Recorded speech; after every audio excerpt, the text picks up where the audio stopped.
I will never forget what it felt like to have tears in my eyes so bad that I couldn't see the road in front of me while I was driving. And this happened to me when I was driving home from the girl's house that I liked for some reason.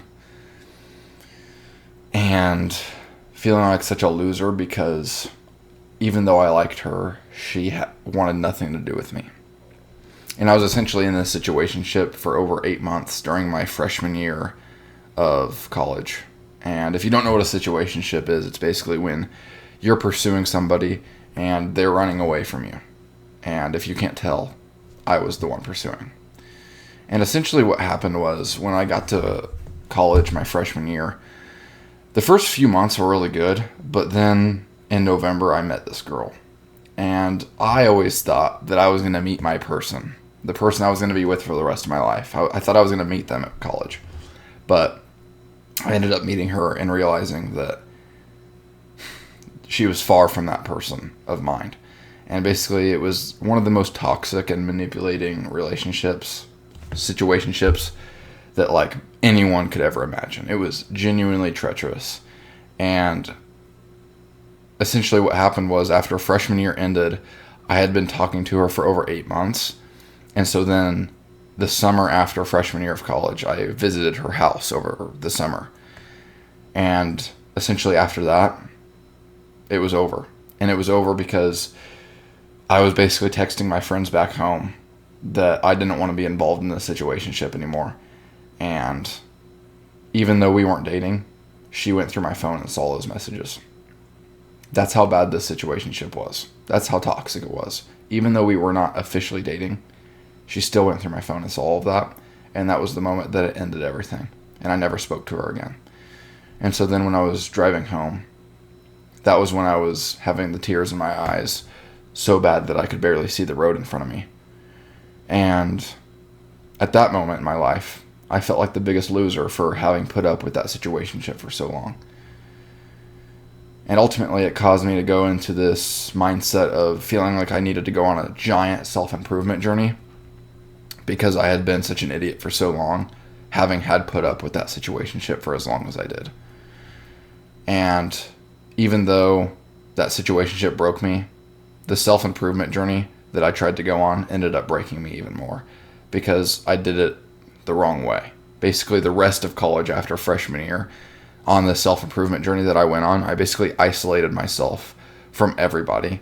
I was micro-planning every day out by the 30-minute mark. So 12:30 was something, and then 1 p.m. was something, and then 1:30 p.m. was something. And I did that every single day for the rest of my college experience.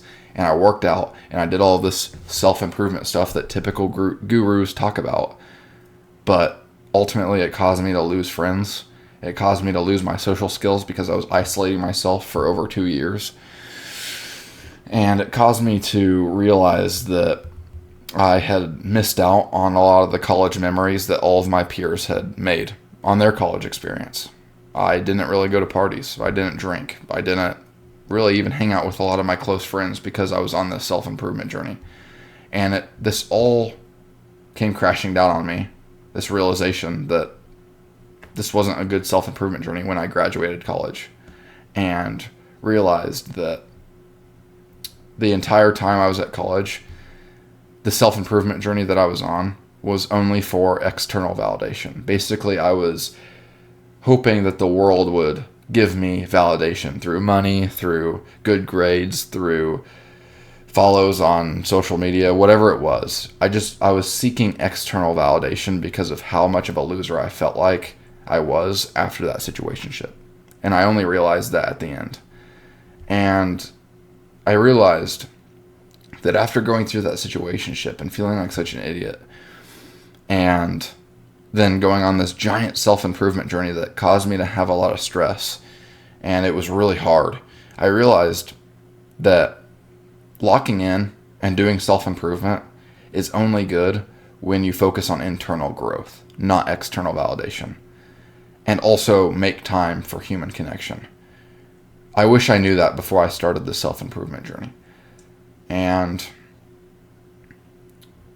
the main takeaway is that if you guys ever feel like a loser because of something in your life happened, you may have put up with a relationship for too long, you may have stayed in a job for too long, you may have, whatever.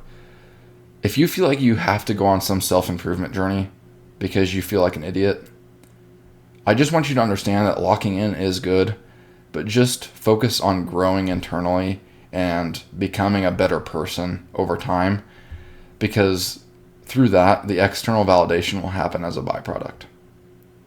And that's just something I learned on my college journey. And that was basically the impact of sacrificing my entire college experience for self-improvement. And I just know someone out there needs to hear this. Thank you for watching.